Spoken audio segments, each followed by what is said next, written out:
1981년 2월 16일 미국 코네티컷주 브룩필드에서 193년 역사상 최초의 살인사건이 발생했습니다. 피해자는 19세 청년 아르네 체엔 존슨이었습니다. 그는 자신의 집주인이자 약혼녀의 고용주였던 40세의 앨런 보노를 주머니 칼로 수차례 찔러 살해했습니다. 이 사건 자체도 큰 충격이었지만 전 세계의 이목을 집중시킨 것은 재판 과정에서 나온 전대미문의 변론이었습니다.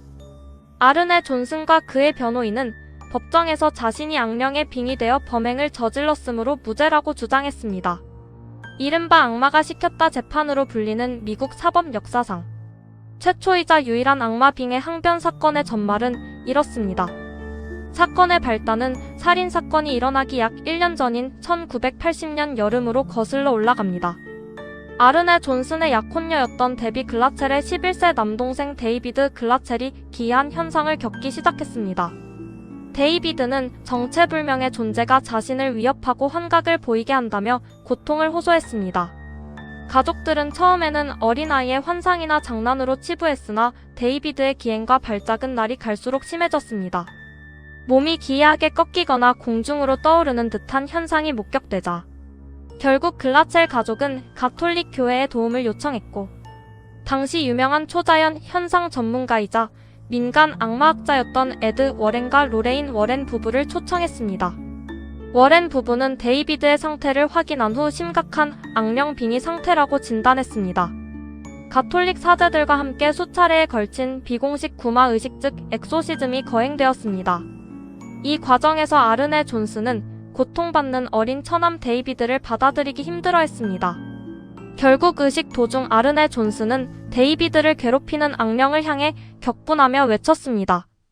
이 어린아이를 내버려 두고 차라리 내 몸으로 들어오라며 악령을 도발한 것입니다. 현장에 있던 로레인 워렌은 아르네에게 절대 그런 도발을 해서는 안 된다고 경고했으나 의식이 끝난 후 아르네는 온몸이 얼어붙는 듯한 기이한 감각을 느꼈다고 회상했습니다.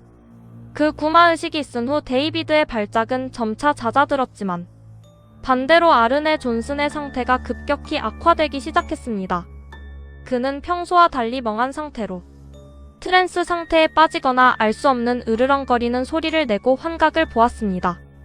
약혼녀 데비는 아르네가 과거 남동생이 보였던 증상과 똑같은 행동을 반복하는 것을 보고 악령이 아르네에게 옮겨갔다고 확신하게 되었습니다.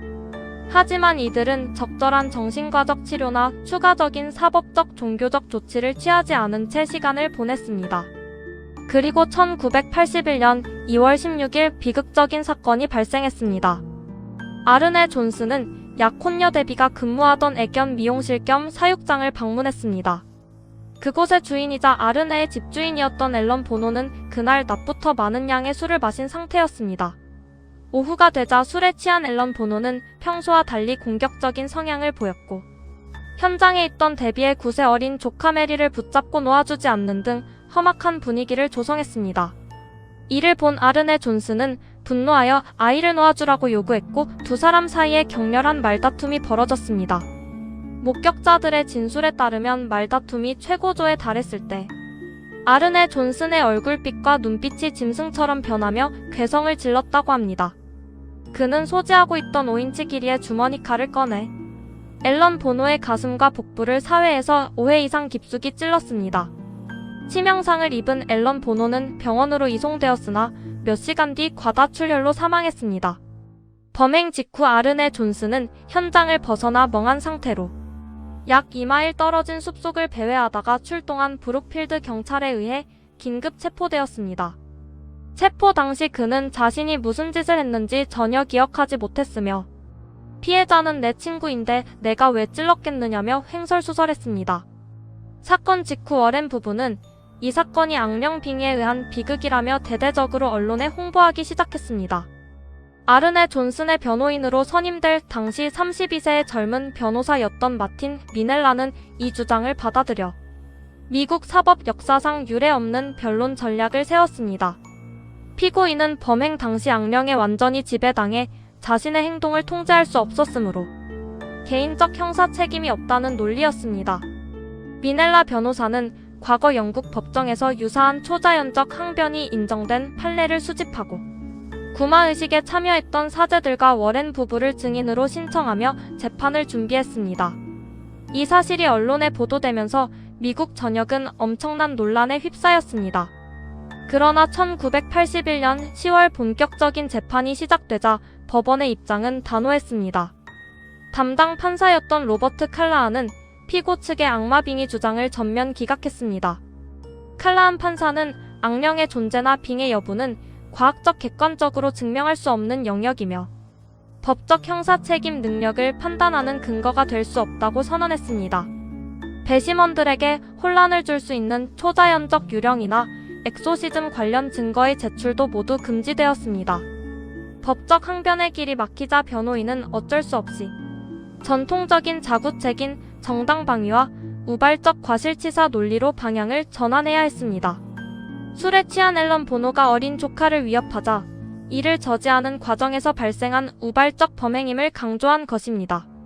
최종 심리 끝에 배심원단은 15시간의 토론을 거쳐 아르네 존슨에게 과실치사 유죄 판결을 내렸습니다. 법원은 당시 규정된 법정 최고형인 10년에서 20년의 징역형을 선고했습니다. 아르네 존슨은 코네티컷주 교도소에 수감되었으나 수감 생활 동안 매우 모범적인 수용자로 평가받았습니다. 그는 옥중에서 고등학교 검정고시를 패스하고 다양한 교육 인증서를 취득하는 등 성실하게 복역했습니다. 그 결과 선행을 인정받아 선고 형량보다 훨씬 짧은 약 5년 만인 1986년 1월에 조기 석방되었습니다. 석방된 후 아르네 존슨은 교도소 수감 중에도 자신을 끝까지 지켜준 약혼녀 데비 글라첼과 결혼하여 가정을 꾸렸습니다. 그는 조용히 조경업자로 일하며 대중의 시선을 피해 평범한 삶을 살아갔습니다. 이들 부부는 평생 동안 당시의 악마빙의 주장이 거짓이 아닌 사실이었다고 일관되게 주장했습니다.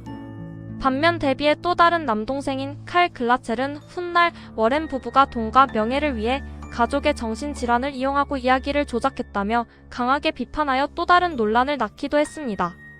이 사건은 이후 1983년 TV 영화와 2021년 유명 공포 영화 시리즈인 컨저링3의 모티브가 되었으며 2023년 넷플릭스 다큐멘터리 악마의 재판으로 재조명되었습니다. 사법의 영역에서 초자연적 현상을 증거로 채택할 수 있는가에 대한 무거운 질문을 남긴 이 사건은 엄연한 객관적 증거주의 법 원칙을 확인시켜준 실제 범죄 역사로 기록되어 있습니다. 이 재판의 핵심 쟁점은 보이지 않는 영적 존재를 인간의 형사 사법 체계 안에서 입증 가능한 증거로 인정할 수 있는가였습니다. 마틴 미넬라 변호사는 당시 미디어를 적극적으로 활용하며 전 세계 언론의 인터뷰에 응했습니다. 미넬라는 피고인 아르네 존슨이 전과가 전혀 없는 성실한 청년이었으며 피해자인 앨런 보노와도 평소 원만한 관계를 유지해왔다는 점을 강조했습니다. 즉 멀쩡한 성인 청년이 아무런 원한 관계도 없는 집주인을 상대로 그토록 잔혹한 범행을 저지른 것은 오직 외부의 사악한 힘이 개입했을 때만 설명이 가능하다는 주장이었습니다. 당시 언론은 이 재판을 악마가 법정에 서는 날이라며 매일 대서특필했습니다. 하지만 브룩필드 경찰서의 수사 당국은 철저히 세속적이고 물질적인 증거에만 집중했습니다. 경찰의 조사 결과 사건 당일 피고인과 피해자 그리고 약혼녀 데비는 상당한 양의 알코올을 섭취한 상태였습니다. 앨런 보노는 만취 상태에서 판단력을 잃고 어린 메리를 위협했고 아르네 존슨 역시 술 기운과 극도의 흥분 상태가 겹쳐 소지하고 있던 주머니 칼을 휘두른 것이 명백한 물리적 사실이었습니다. 칼라한 판사가 빙의 주장을 기각한 근거도 바로 여기에 있었습니다. 사법부는 개인의 범죄 행위를 증명되지 않은 영적 현상으로 전가하는 순간 사법체계의 근간이 무너지게 됨을 경고한 것입니다.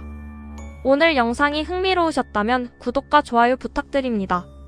감사합니다.